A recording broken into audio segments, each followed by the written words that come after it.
Welcome to World Insight, coming to you live from Beijing on CCTV News. I'm your host, Tian Wei. On today's program, Hillary Clinton Thursday night became the first woman in the United States to head a major party's presidential ticket. With female leaders in the UK, Germany, and the IMF, will 2016 be the year of the woman? And Apple's share of the market in China continues to fall behind that of homegrown brands. Could Chinese smartphones eat into the Apple's market overseas as well? Or is the world ready for Chinese-style innovation? And we begin today's show with the Democratic National Convention in Philadelphia. Former U.S. Secretary of State Hillary Clinton has formally accepted the Democratic Party's nomination for president. This makes her the first woman in U.S. history to accept a major party's presidential nomination. However, troubled by email scandals and low support rates, Mrs. Clinton's ability to finally reach the White House is still uncertain. There has never been a man or a woman, not me, not Bill, nobody, more qualified than Hillary Clinton to serve as President of the United States of America. Endorsed by U.S. President Barack Obama and introduced by her daughter Chelsea, Clinton has become the newly crowned Democratic Party nominee. And so, my friends, it is with humility, determination, and boundless confidence in America's promise that I accept your nomination for President of the United States. This was history in the making. Hillary Clinton has been named as the first female presidential nominee of a major party.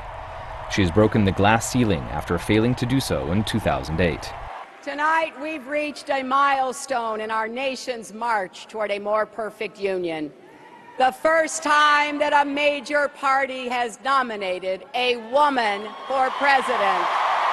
When there are no ceilings, the sky's the limit. Hillary Clinton ran much of her campaign as a pragmatist and the candidate with knowledge and experience. She's had peaks of high support. Her approval rating as Secretary of State reached as high as 65%, and she's been voted the most admired woman in the world 20 times. But as soon as she runs for presidential office, those numbers drop, especially after the scandal around her using her private email server for governmental work. The recent DNC email scandal revealed by WikiLeaks has also harmed her. The good news might be that people do not strongly favor her rival Donald Trump either. Enough with the bigotry and the bombast. Donald Trump's not offering real change, he's offering empty promises. The choice is clear, my friends. The 2016 U.S. presidential election is considered to be the most bitter, negative, and most unpredictable in modern history. With just over 100 days left, the race for the White House has reached the final stage. A lot of adjectives over there to describe the 100-day left to the White House. Well, join us for this wonderful discussion. We are having a very strong panel. First of all, in Beijing, Julie Broussard, country manager of UN Women here in China. Welcome. In Philadelphia, we're having Ms. Laura Schwartz, a political commentator who worked at the White House during the Clinton years. And also we're joined by Suzanne Goldenberg from Washington, D.C. She's an award-winning journalist and also author of the book, Madam President, Is the United States Ready to Send Hillary Clinton to the White House? Of course, that's a big question mark over there. And also in Washington, we're having, from the Republican side, Brandon Andrews, former U.S. Senate staff and director of Impact. Now, welcome to all of you. This is a big day for Mrs. Clinton and certainly a big day for the U.S. Politics. First of all, we've got 4 of you, so each of you could, 30 seconds or so, help us to understand how do you see her speech today, which of course is one of those speeches in her political life. She could lay out what she has been thinking about. Let's go from Ms. Goldenberg first. Thank you. Great to be here. Well, this was Hillary Clinton's big moment, and I would say it was a good, solid speech, but I would have to look at it in the context of the convention as a whole.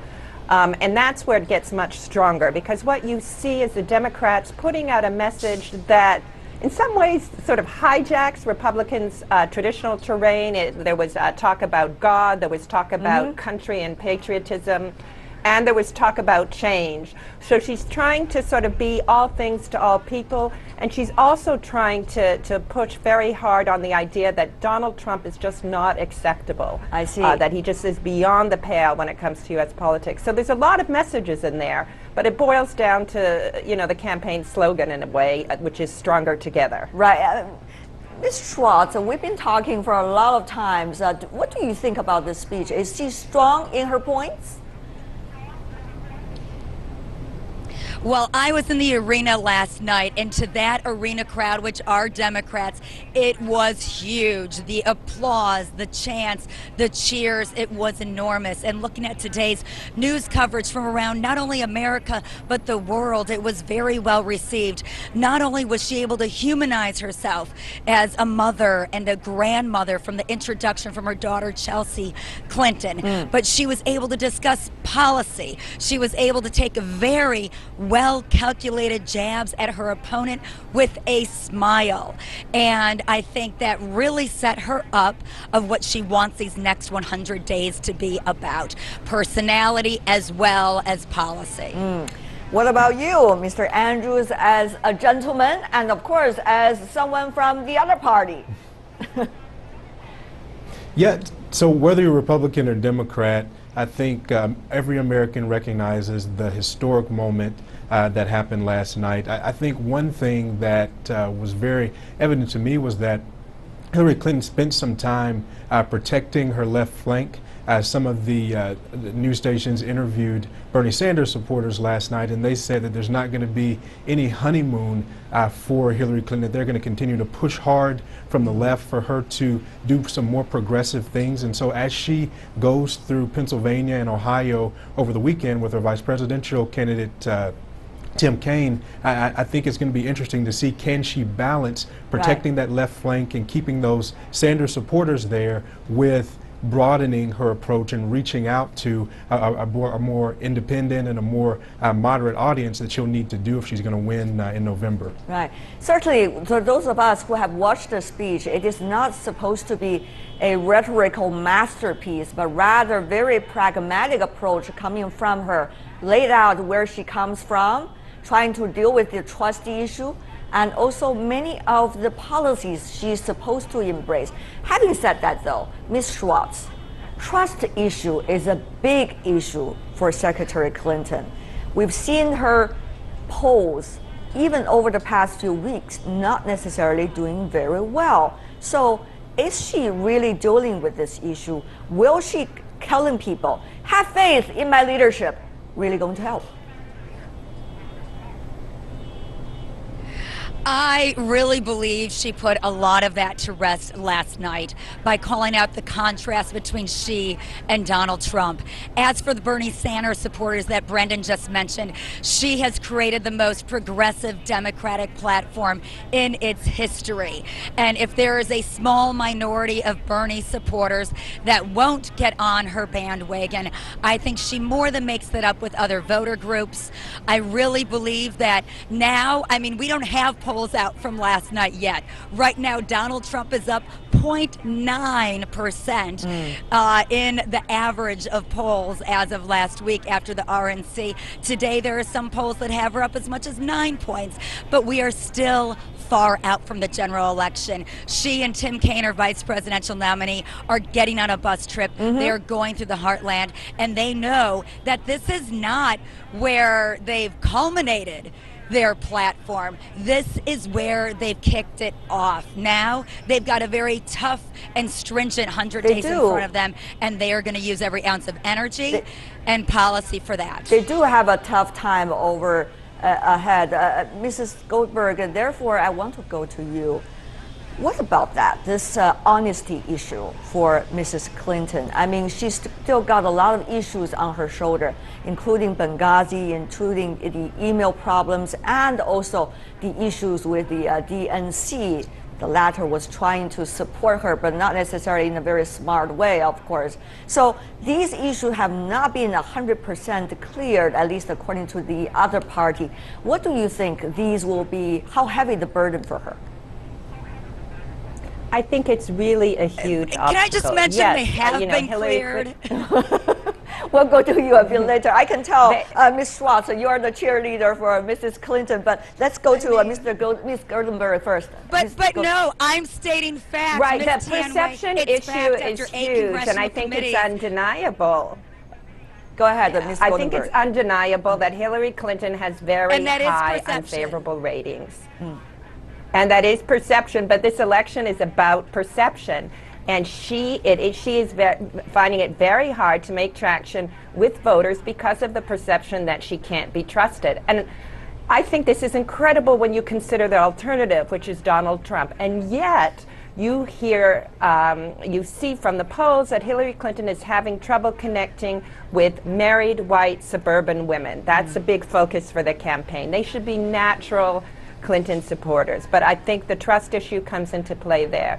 The other one, which is astonishing to me, is the idea among younger voters, younger women, that there's some equivalence between Donald Trump and Hillary Clinton, and you know that they're both equally bad.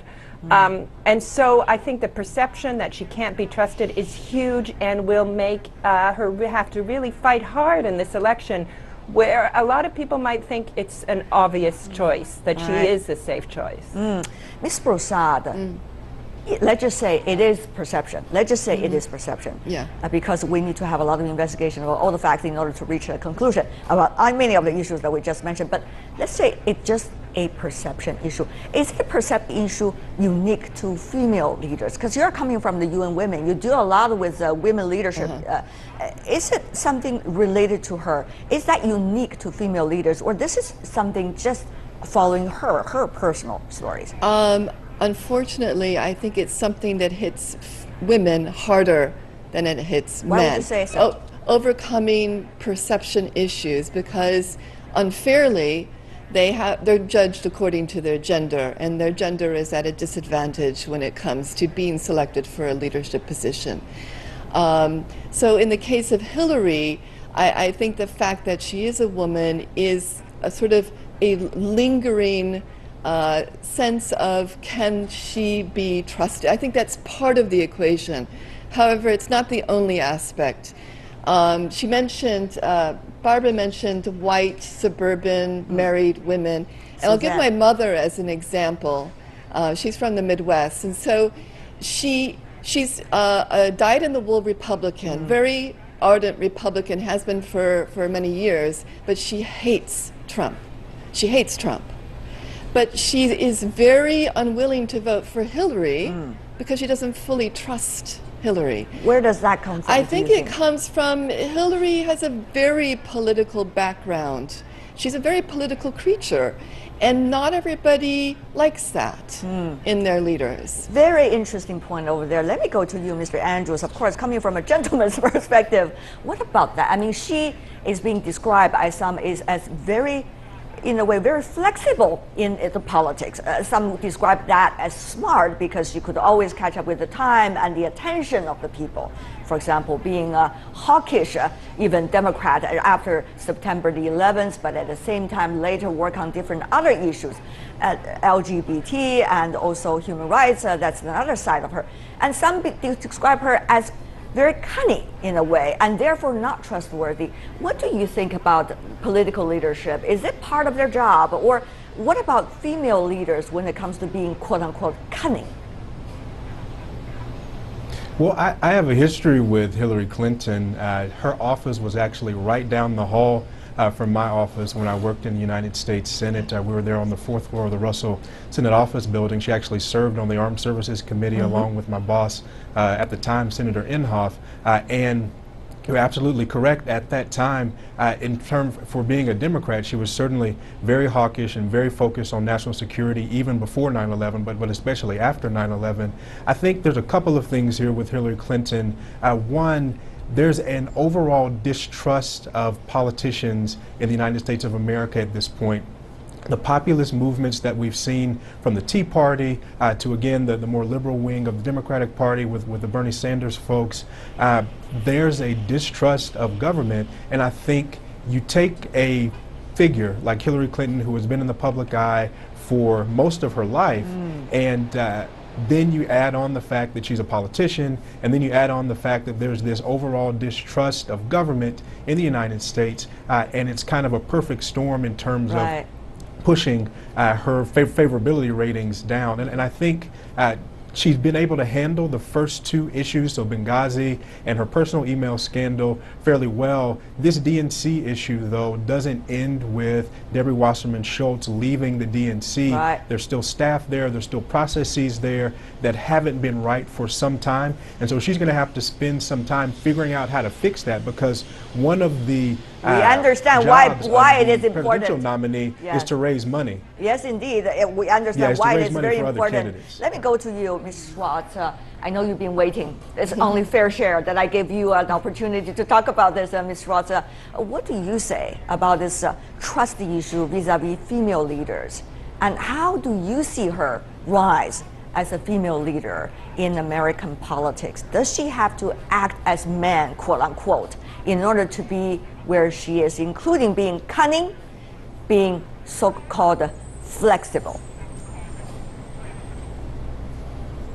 That is such a unique and interesting question, Tian, because last night when we saw her discuss Donald Trump and take some pretty good jabs at Donald Trump in her convention speech, she did it with a smile.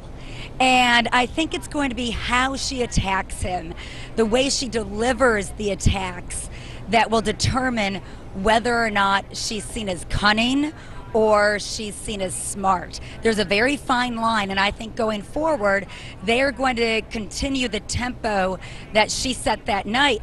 Your vice presidential nominee, the candidate for the party, he's the one that has a little bit more leeway to go harder, to be that attack dog. It's more of a traditional measure. Now, he is a man on the ticket, but I really believe that how she did it last night is how they want her to continue doing it for the next 100 days. Right. Whether this is going to be shaped as a woman versus a man in terms of the competition for the White House is still a big question mark. At this moment, we do see some differences between these two. As we mentioned earlier, the supporting rate for Mrs. Clinton is not necessarily satisfying, at least to her. According to a Reuters IP opinion poll released recently on Tuesday, 39% likely voters supported Republican presidential nominee Donald Trump, 37% supported his Democratic rival Hillary Clinton, 24% would vote for neither. Of course, this number we have here could have some marginal differences compared to the other polls. Polls are never 100% accurate. And yet, Ms. Broussard, do you think this will be the beginning of more women coming into the political leadership? Is this likely to be really the springboard, as Mrs. Clinton claimed in her speech, for women leaders to rise just as she has done? I wouldn't call it a beginning. I'd call it the middle of the next stage of development. Well, you're coming from your women. I'm sure you're going to say that. Go ahead. Yeah, so if you look at global trends, the UN likes our statistics. And one statistic we like to use is the percentage of women in the lower house of parliament compared across different countries. Give us the number. Okay, so in 1997, just 19 years ago, across all the lower houses of parliament in the world, there was just 12% of them were women members. And as of this year, 2016, it's 22.8%. So it has almost doubled in just 19 years. There's a very clear upward trend. And so is Hillary the next stage? I mean, is she the start, or is she part of the end in the next stage? I would say she's benefited from an overall growth that's going on around the world. And I do believe that she will be a symbol that will have a big effect not only on women and girls in the United States, but women and girls around the world. Well, being the symbol, then that would mean the person would have a lot of pressure to act good and right. Ms. Goldenberg, we see leadership around the world. This is almost the generation in a way. The UK, Germany, in here you have in Asia, South Korea, and earlier in Pakistan, in India, now in the United States, possibly even the UN Secretary General. There are many on the short list for that, women. So is this really the vow generation we are going to have for female leaders around the world? What kind of role is Mrs. Clinton likely to play in that regard? Well, I would love to see that, and I think symbols are really important. I think, you know, and that's something that Hillary Clinton said herself in her speech, you know, if you can't see something, or maybe it was Chelsea, sorry, if you can't see something, you can't be something. I think it's really important for younger generations of women and girls to see women in power. I think it's also important to look at the entry points for getting into politics. And this, you know, in the American context, certainly is a big barrier that women aren't getting the encouragement they need to run for office, and they aren't getting the support they need to run for office, so they don't get into this sort of beginning point for sort of a political career that would take them to these upper levels that you're talking about. So you do still need a lot of work on the lower levels to get women into politics at the beginning and to support the rise through the ranks to higher offices. Right. Ms. Schwartz, what do you think? Is this likely to be really the trend? Will there be following up generations, much more of them in numbers? I do believe so, and I agree with what was just said. I think Hillary really sets a bar, but she acknowledged that there were many that set the bar before her.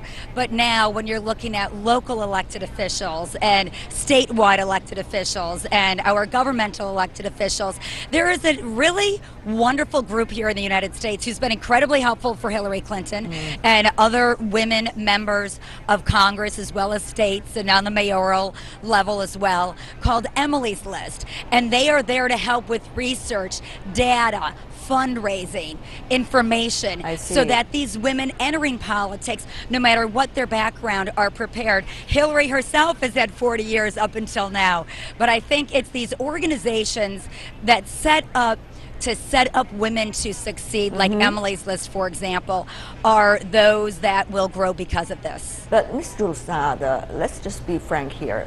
240 years of American political history. This is the very first time women likely to make it to the White House being the #1. We still don't know yet that far. So what do you think? How long will it take for us to reach the next stage? It's very hard to predict, but I think you and women, you got numbers. When you reach a threshold of 30%, things start to change. But I wanted to mention a story that I've heard from 3 different countries. Briefly, if you can. Okay. Friends from Finland, Norway and Iceland, all of whom have had long-serving women prime ministers. I've heard the same story, and that is a young boy, having grown up under that female leadership, says to his mother, "Mom, when I grow up, can I be prime minister someday?" All right. Well, that could be a great choice to be the #2 for the boys as well. And talking about the boys, we have to let the gentleman speak. It's only fair that we have gender equity in this conversation. Unfortunately, we only got 30 seconds to go. Mr. Andrews, your final comments. Is that likely to be an interesting political trend? Yeah, we absolutely need more women in politics. I think there's an organization called Catalyst that works with Rutgers University, and they'll tell you that only 20% of the elected members to the United States Congress are currently women. That's an upward trend. Unfortunately, only about a quarter of the elected officials nationwide are women, and so we definitely need the elected representatives in our country to look like and to have the same life experience as the folks that they're representing. And so this moment, you know, going from Shirley Chisholm, who was an African-American woman, the first woman to actually run for president of the United States, to Hillary Clinton accepting the nomination is a good thing, whether Republican, Democrat, or otherwise. All right. Well, I guess we've got a lot to discuss, but I'm sure we're going to have future opportunities. You know, when we have many women for the same panel, people you will ask me, what kind of women issue are you going to talk about today? And today we're not just talking about women's issues, we're talking about presidential election, and we are talking about international politics, not only in the United States, but also elsewhere as well. Thank you so much for the 4 of you for being with us. Ms. Goldenberg, Ms. Schwartz, Ms. Roussat, and Mr. Andrews. Really appreciate it. Thank you so much. Have a great weekend. Thank you. Stay with us here on World Insight. We got our final segment coming right up. iPhone's share of the Chinese market has fallen to a 2-year low, and you say Apple has lost some of its innovation capacity. could Chinese smartphone brands step into the breach and expand into markets overseas?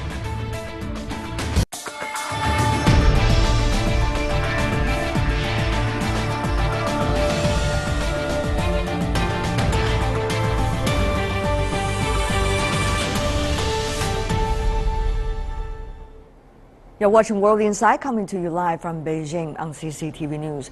A newly released fiscal report shows Apple revenues in China dropped by 33.1% in the third quarter of the fiscal year compared to the year 2015. The brand has now dropped to 5th place in China's mobile market.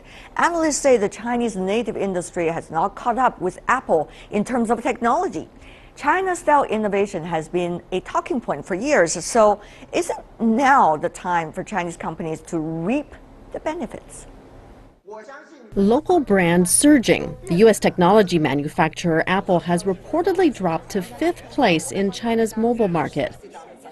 Meanwhile, local smartphone brands Huawei, Oppo, Vivo, and Xiaomi secured more than half of the combined market share in this year's first quarter. Hong Kong-based market researcher Counterpoint Research revealed that iPhone shipments in May dropped by 1.2% year-on-year on the Chinese mainland. Competition between China's 4 largest smartphone makers is getting intense. Huawei topped smartphone sales for the first quarter with more than 16 million units. Apple's sales were only 11.5 million. The managing director of IDC China, Kitty Falk, has praised Huawei's innovation. Really impressed about Huawei is that they are really a technology company. When they want to do something, they really want to make sure that they want to create a product which is good in the market. The change of the product features that the user require and the focus of what the young generation that they want is actually changing very, very fast. Huawei has held the lion's share of the Chinese smartphone market. Fox said self-developed technologies and engagement with quickly changing consumer preferences is the essence behind its success. Huawei is one of the largest providers of network infrastructure globally. Research firm IDC reports the company held a reported 7.4% share of the world's smartphone market last year, putting it 3rd behind Samsung's 22.7% and Apple's 16.2%. Chinese brand Lenovo was the 4th and Xiaomi was the 5th. If any player globally wants to be serious, to be a world leader, you've got to have China. And we've done some really great work in China over the last couple of years. The Chinese market is a great factor in the success of Huawei. According to the latest Fortune Global 500 list, Chinese companies performed very well. There are now 110 Chinese companies squeezing onto the list. Experts said that is not surprising that more Chinese companies have been listed.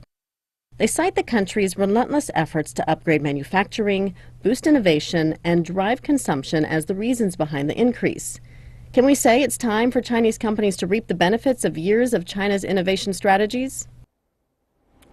And for more discussion on that, we are joined here in our Beijing studio, Jay Huang, who is the founder of J-Stone Venture and also former managing director of Intel China. Welcome, sir. Joining us from New York, we have Mr. Ari Zoden, who is the CEO of Quantum Media Group. He's a technology and business expert. Welcome as well. So, 33.1%. That's a huge number drop when it comes to Apple's revenue coming from the Chinese market. Remember 2 years ago, Mr. Huang, the Apple CEO was very proud of conquering the Chinese market. What happened?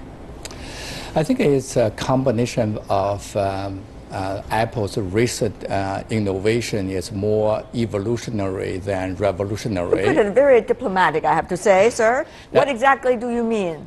It's a small steps instead of the bigger step. That's one reason. I think a second reason is we see the Chinese company really catching up the gap. And then actually, if you think about who is the #1 contributor for the Chinese company's success, actually it's Google, because its operating system Android really shrank the difference and reduce the difference between Android versus Apple's iOS. Let me ask our other guest, Mr. Zoden, do you agree two major issues? One is much less innovation, if I could interpret your words, and also, what about the other operating systems seem to have an upper hand? Is that true? Sure. I mean, yeah, I do agree with him, but I think also it's very, very important to note that today, you know, we're talking about Huawei, we're talking about Apple, is that the phone manufacturers, they're pretty much, in terms of the specifications, they're all pretty much exactly the same, you know, and everyone is catching up. And what's going to happen is that it's going to be a race to the bottom in terms of the price. That's my first point. The second point is Americans typically, we're connected to brands. We're quote unquote, we're brand junkies. So we like buying local. The Chinese obviously, you know, like buying local as well because there's a connection with the Chinese manufacturers. And I think it's going to be more about applications, going to be more about premium data. It's going to be about connectivity. Stuff like secure data storage, companies like Datomia, or enterprise communication tools like Pipestream. I think it's more about that than it is actually about the hardware, and I think that's a very, very important point to be able to drive home.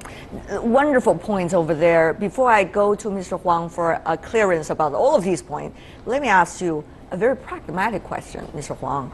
We asked about question of innovation levels of Apple, but the question is, how long can a company or can a brand continue to be, in a way, almost revolutionary innovative? Well, you look back in history, very hard to find a company continuously doing revolutionary innovation year after year. I can hardly think of any. Actually, the beauty of that is you always see, and you know, some of the company really get a brilliant idea, really revolutionary, called disruptive, and then after for a while, and then they become evolutionary, and then the new company coming up, and actually they call the innovator dilemma. That's right. That also says, and then perhaps it's not easy or even possible for any company continuously doing disruptive and innovation all the time. You lead a team, but only for a while. That's right. So what about the three factors being mentioned by Mr. Zoldan just now, mainly application, connectivity, data security?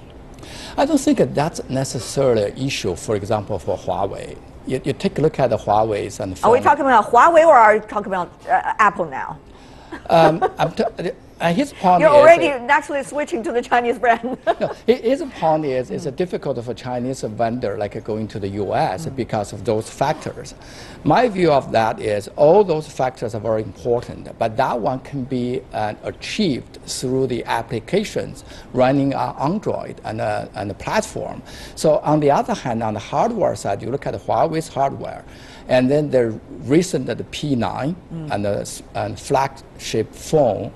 You get a dual camera coming from the German company Leica, the top of the brand, and then the size is thinner than the Apple, and the battery life is longer, etc., etc. It's a global phone. A global phone, and selling 40% cheaper than iPhone, and then that one in the U.S. you're running on. And Google's and you know, the App Store, the marketplace, you can load it all the software Ari mentioned. I hardly see any difference. And then, you know, for Huawei phone versus Apple phone, except 40% cheaper. So, Mr. Zoldan, I think there's an eligible question now, which is, when it's developing to a certain stage, where does the price advantage come from? Does it come from your own operating system? You know, we all know Apple has always been keeping its own, in a way, separate from the others. Well, having an advantage, which is security, but it does have the disadvantage of putting down the prices. Or is it come from working with everybody in order to make a product, just as Huawei did? Right. So Gianna, I agree with your second point. I do think it's all about collaboration versus competition, and I think that's a very, very important point. And when I talk about collaboration, I'm talking about everyone from the content creators to the data security companies to the hardware manufacturers to the makers that are creating some incredible video streaming technology to companies like Zeality that's focused on virtual reality. So I think if the industry could focus on collaboration versus competition, I think as a general whole, I think the industry will do a lot better.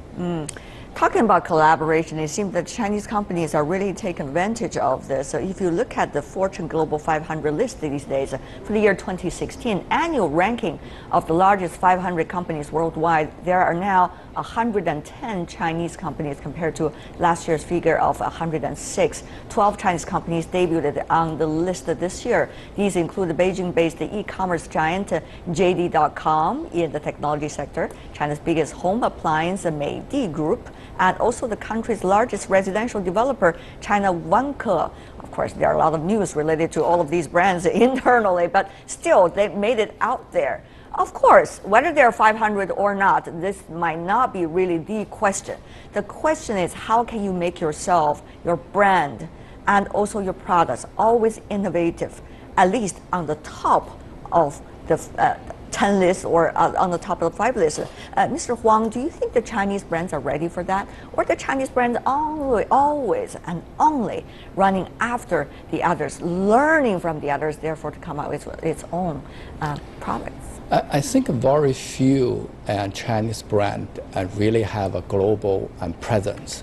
If you look at the listed 500 companies and think about most of them are actually focus on domestic market. Their revenue largely, maybe over 80% of them are coming from China. Think about China as a world #2 economy, 1.4 billion people. That's not really a surprise, and you get listed in the Fortune 500. But on the other hand, for the companies like Huawei, for example, a few years back, over 60% of their revenue coming from overseas. So Huawei is also listed in the 500 company, I think around 350-ish. I can see you're a fan of Huawei. I don't want to go further into details about that company. We don't want to do advertisement for any specific one. But let me ask you one important question. One important question, Mr. Huang. When you talk about Chinese ones, what does it say? I mean, being self-reliant, that has always been a slogan coming from China when it comes to technologies. It seems to be a double sword. In a way, you are really strong. It's a stage in a way. You are really strong. But on the other hand, do you want to still be connected to the rest of the world? Do you want the technology still be learned and shared? Do you want your operating system only function in China, or should it be function anywhere in the world? I think that is a very genuine question. Briefly from you, sir. That's a great point, and actually, the reason I'm mentioning Huawei again is it doesn't mean I'm really the big fan of Huawei. Is actually very unfortunate. Very few companies in China and doing as good as Huawei and ZTE, perhaps as another example. They are truly global company. The reasons they're become a global company and in the telecom side of it is actually have a lot to do with the Chinese government and telecom industrial policy. Way back when for example, in the second generation mobile communication, they are picking up the international standard like a GSM as their second generation mobile standard. So your point is? Exactly, your point is you want international standard and you can fully cooperate and connected in the world instead of isolated and within the one country. Correct. Actually, there is a bad example, if I can say, is in Japan. In the second generation, they're using their own domestic standard as their second generation mobile. So that's a failed Japanese company miserably. Mr. Zhou, what do you make of that? Of course, the United States now is still the leader in technology in many senses, but still the question of self-reliant, the question of interconnected, the question of a future vis-a-vis competition. Right, and again, I'm not a big believer in competition. As I said before, it really is about collaboration. At the end of the day, when these large companies, these large telcos, these large enterprises, these Fortune 500 companies start collaborating closer together, at the end of the day, the end user is going to benefit. They're going to benefit both on the data side, they're going to benefit on the price on the phone, and overall, we're more of a connected community because of that, and we're in a better place as a whole. So I'm a big believer in collaboration versus versus competition, especially as it relates to the new economy that we're in now, and it is the shared economy, Gian, right? I see. So it's all about collaboration. Yes, before we go, we got 10 seconds for both of you. If you were being asked for advice by Apple and by Huawei, what would you say? You could say different things, of course. Mr. Huang, let's have you. Since I've been talking about Huawei whole night, why not continue talking about Huawei? I think just continue doing what they are doing. They're truly the innovator. They get their IPR there, and then just doing the great thing. Continue what they're doing. All right. And what about you, Mr. Zhou? Then you have to take the job of providing advice for Apple, I guess. Fair enough. Well, let me quickly start with Huawei, because I do like the company. All right. And I do spend a good amount of time in China. 10 seconds only. What I would say, 10 seconds. What I would say is that Huawei. Listen, in China, there's 1,382,000,000 people there, to be exact, and only half of them have smartphones. Let Huawei focus on China to get 90% of the market, and I think Apple should do similarly. Let them focus on the American market and grab bigger market share. Going back to your hometown, is that your idea? Well, anyway, thank you so much for both of you. It's our backyard. Jay Huang thank you, and Gian. Thank Harry you. Zhou Dan. Really appreciate for being with us. It's a fun discussion.